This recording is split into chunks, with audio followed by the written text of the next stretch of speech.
दोस्तों अगर आप इस चैनल पर नए हो तो मेरे चैनल को धड़ाधड़ सब्सक्राइब कीजिए।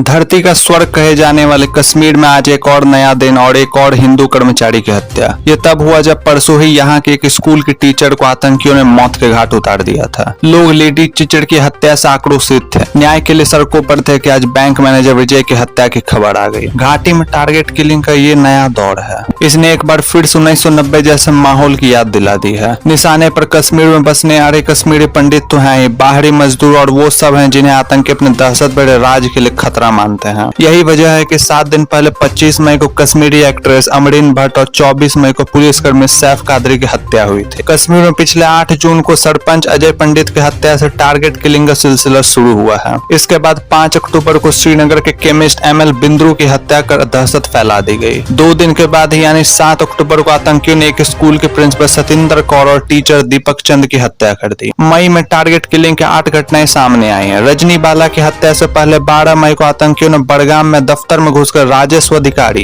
राहुल भट्ट की हत्या कर दी। जाहिर है इससे सरकारी कर्मचारी डरे समय हुए हैं। डोडा जिले के रहने वाले एक टीचर बताते हैं, मेरे 2 छोटे बच्चे हैं। टारगेट किलिंग का ये दौर देख वो भी सहम गए हैं। मैं ज्यादा कुछ नहीं बताता, लेकिन टीवी देखकर बच्चों को भी अंदाजा हो गया कि कश्मीर अब उनके लिए माकूल नहीं है। साल 2009 में मेरी नौकरी बतौर शिक्षक बारामूला में लगी थी। तब से जम्मू डिवीजन में ट्रांसफर की आस है, लेकिन अब वो भी नाउमीदी हो गई है। अमित शाह कल सुरक्षा कर बैठक करेंगे। कश्मीर के मौजूदा हालात साफ इशारा करते हैं कि जो दिख रहा है वैसा नहीं है। आतंकियों ने इन दिनों दहशतगर्दी के लिए जो पैंतरा अपना लिया है वो बेहद चिंताजनक है। सख्ती के बाद भी टारगेट किलिंग रुक नहीं रही। इन्हीं सब का असर है कि कल 3 जून को जम्मू कश्मीर में सुरक्षा के मुद्दे पर गृह मंत्री अमित शाह एक हाई लेवल मीटिंग करने जा रहे हैं। परिस्थिति कितनी संवेदनशील हो गई इसका अंदाज इसी बात से लगाया जा सकता है। ऐसी हाई लेवल मीटिंग 15 दिन के भीतर दूसरी बार हो रही है। कश्मीर के IG विजय कुमार ने दावा किया था कि अप्रैल के आखिरी तक 150 से भी कम सक्रिय आतंकी जिंदा बचे हैं। साल के अंत तक ये संख्या 100 तक लाने का लक्ष्य है। जारी करना पड़ा हेल्पलाइन नंबर। घाटी में हालात बिगड़ते देख प्रशासन ने अल्पसंख्यकों के लिए हेल्पलाइन नंबर जारी कर दिया है। इसके अलावा वेबसाइट पर भी शिकायत करने की सुविधा की गई है। सरकार लोगों में भरोसा बनाए रखने के लिए भले हर संभव उपाय कर रही हो, लेकिन जो डरे कश्मीरी मौजूद हिंदुओं के दिल में बैठा हुआ है उसे निकालने में ये काफी साबित नहीं हो रहा।